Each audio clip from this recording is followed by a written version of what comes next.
Mike Gundy would like our next fight because we have a fighter that's coming in here at 40 years of age, and Sara McMann taking on the Venezuelan Vixen, Julianna Pena.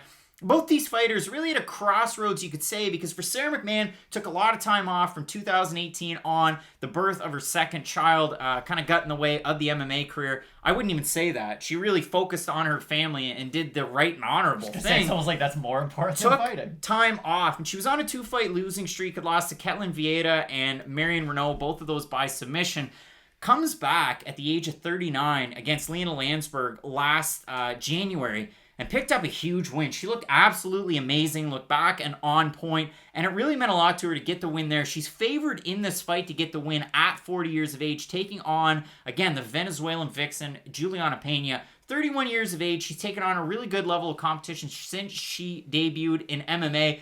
Picked up a big win in kind of her comeback fight against Nico Montano by decision back about a year and a half ago. Lost to the kickboxer by submission in her last time out against Germaine de Randamie. And really, the narrative going into that fight with Germaine de Randamie was the fact that Julianna Pena, a black belt in jiu-jitsu, that's her bread and butter, and you have to watch out for the groundwork. And in the second round of that fight, it looked like that was going to ring true. But in the third round, Germaine de Randamie decided, no. That's not going to happen, and got her stuck in a really nasty guillotine and finished her off. That was insane. I have so many questions about both of these fighters, and they're specialists, I would say, but they both have major weaknesses in their game. Now, luckily, I would say both their weaknesses in this fight counteract each other. Neither one of them are very good at striking. I would actually give the edge to McMann. And even with McMann, it's odd. You bring up the Renault fight. The Renault fight's one of those, like, underrated, low-key, might be one of the top 10 best women's MMA fights ever, because Sara McMann goes out there and dominates Marion Renault. And in the second round, Marion Renault comes out, drops Sara McMann, gets on top of her, and chokes her out. Like, it was just a really nice performance. Just a couple of 40-year-old women now. A couple of 40-year-old women. They're women. They're 40. Sara McMann, though, it's always been odd to me, and I know we'll talk about how she's rededicated herself. She's trained a lot more jiu-jitsu now, but for the length of her career, she was very, I'm a wrestler, and that's the only grappling I need. I'm a wrestler, and I'm a wrestler first. And that's come back to bite her quite a few times. The Ketlen Vieira fight's always a funny one. It's tricky, too. I just want to say this, because 2004 Athens Games silver medalists, it's almost like the Marco Madsens or the Olympians that we have seen. I'm such a good wrestler. I'm so much better at wrestling than everybody else. I can just stick to it. The difference is, though, you look at other really high-level wrestlers. Daniel Cormier, for instance. Daniel Cormier, an Olympian, also a black belt in Brazilian Jiu-Jitsu. Turns out that's a hell of a combination to have. And then you look at DC. Can take pretty much anyone down, can choke you out or ground and pound you. For Sara McMann, it's a lot of very top-heavy position fighting. And it's weird because she does have decent submissions herself. A lot of head and arm chokes. We see it a lot more from wrestlers than we do from Jiu-Jitsu practitioners.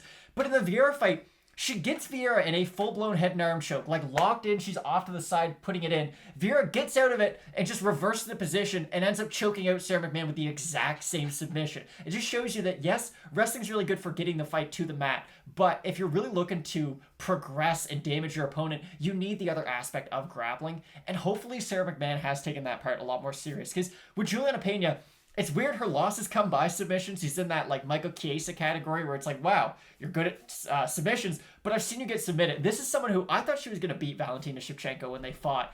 But in hindsight, because that was a main event, that was one of the first big Fox shows, like that was a big deal, or it was a big Fox show, I should say, not one of the first.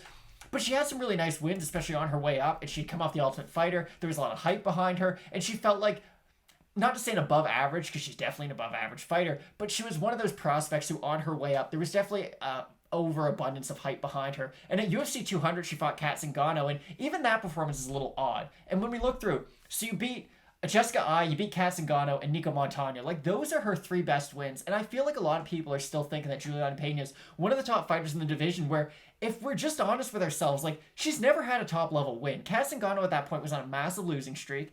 Nico Montano, come on now. And Jessica Ai, who doesn't even fight in that weight class anymore. Like, all of her wins, when you really want to make a big deep dive into them, have these little caveats associated with them. And the fact that she was choked out by a not even a non-grappler. Like, Germaine de Randamie doesn't even entertain grappling, and she was able to not just guillotine, completely put her to sleep.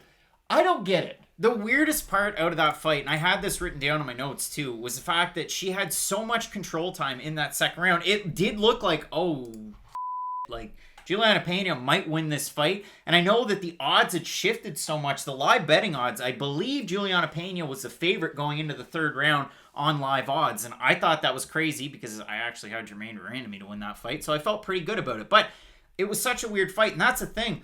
You look at the Julianna Pena career. Again, started out training Pacific Northwest, moved to Chicago. I remember that was a big deal. It was a huge talking point in the build-up to her fight against Valentina Shevchenko.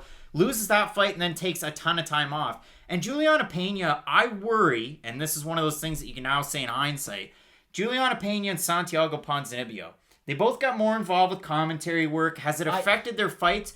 I would counter it and say not so much. Based on that 1 second round, it really kind of put me over the edge with Julianna Pena. To have a second round like that against Durandamy, I don't think she's totally shot. And for Sara McMann, the submission wins that she has, and again, if you want to go back through it, Alexis Davis, Canadian. Well, that was a big win 4 years ago. She beats Gina Mazzani. We were in the building for that one in Halifax. Gina Mazzani cried. She also took that fight on like a day's notice. And it was her UFC debut. And then the win over Lena Landsberg, again, that's a big win after a long time off.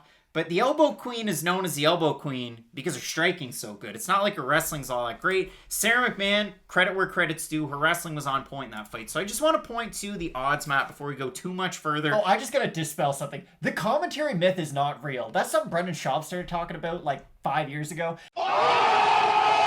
Oh, don't lump me in with that. I'm sorry, but I'm going to right now. Like, it's not a real thing. Stop bringing that up. Because here's the thing. The more time you spend with the sport, the more you're either going to learn about it. You would hope. It's not even you would hope. Like, Daniel Cormier became champ as an analyst. Like, a lot of fighters go on to still do very well afterwards. Kamaru Usman does analyst work. Like, it's always a ridiculous thing. I understand why you have to bring it up because it is a conversation out there. I just think it's a ridiculous one to have in the first place. I think the trouble really, if you look at it with Peña and if you look at it with Ponzinibbio, it's more the time away but that the difference causes is, issues. and for Peña, like, these are both women who took times away from their careers to start families. And there's nothing, like, it's the most honorable thing you can do, really, but it's going to affect your career at a certain point. Like, Michael Jordan took a year and a half off basketball to play baseball.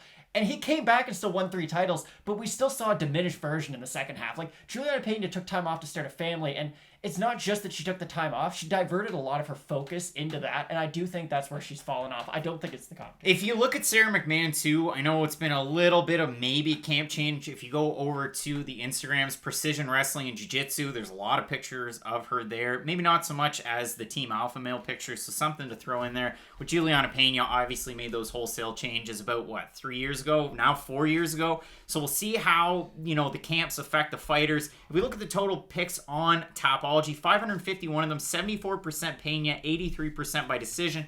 If we have a look at the odds, Pena open a minus 140 favorite. She's now plus 102 underdog. McMann open plus 120. She's now to minus 126. Interesting to see the flip-flop in the odds there. It is, and I'm going to throw a little bit of shade towards Tapology voters, but normally the voters have it right over the odds. Like, the people who take the time to vote on that watch more MMA. A lot of people are going to disagree with you in the comments, but I'm in agreement with you. But when you look at this fight, I really saw it as the opposite way. Like, I think we did lay out a pretty good case for why Sara McMann should win this fight. On the feet, Pena is not a big enough threat to convince me that she can at least win rounds on the feet. And Sara McMahon's by far the better wrestler. Now, if McMann does find herself in a bad position on the ground, I trust that she'll be able to make it out of it. Whereas Pena, it's odd. When she gets into a compromising position, I'm not going to use the word quit, but there's definitely a lack of just aggression to get out of some positions with Pena. She's a little lackadaisical at some point throughout fights. I like Sara McMann in this fight. I would avoid putting money on it just because Sara McMann needs to get the fight to the ground, and Pena is a good grappler. We've seen that be a bit of a weakness for McMann, but Sara McMann should win this fight. McMahon's kind of tricky, too, when she's off her back. It's a classic wrestler trope, too. Bad? Hopefully we don't see that in this one. Hopefully it's not the Luis Smolka effect, which was dispelled by Luis Smolka himself in his last fight. And if you want to hear more about that, watch every Luis Smolka prediction we've ever done, because we stick to it until now. But if you look at this, if Pena gets on top, then that's going to be an A-plus performance by Julianna Pena, I would expect. But with Sara McMann, it is a tricky one. I do like the, underdog in this one, or the fighter that opened as an underdog in this one. I like Sara McMann.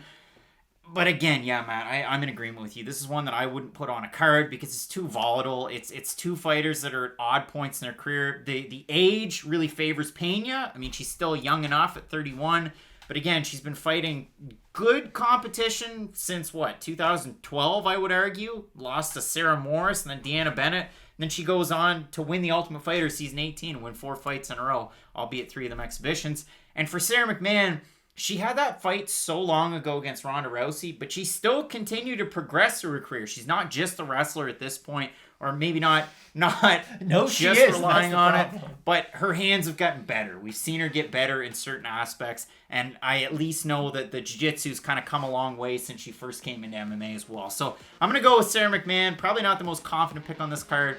We're both in agreement with Sara McMann. Hopefully it doesn't bust your parlay because you'd be a donkey to throw money onto this one. But overall, really looking forward to the card. We have a great main and co-main coming up. Michael Chandler making his UFC debut, taking on Dan Hooker. And in our main event, with Conor McGregor taking on a really tough out Dustin Poirier in the rematch. Let's keep it locked in with Fight Night Picks, Matt, as we always say. Let's get into it.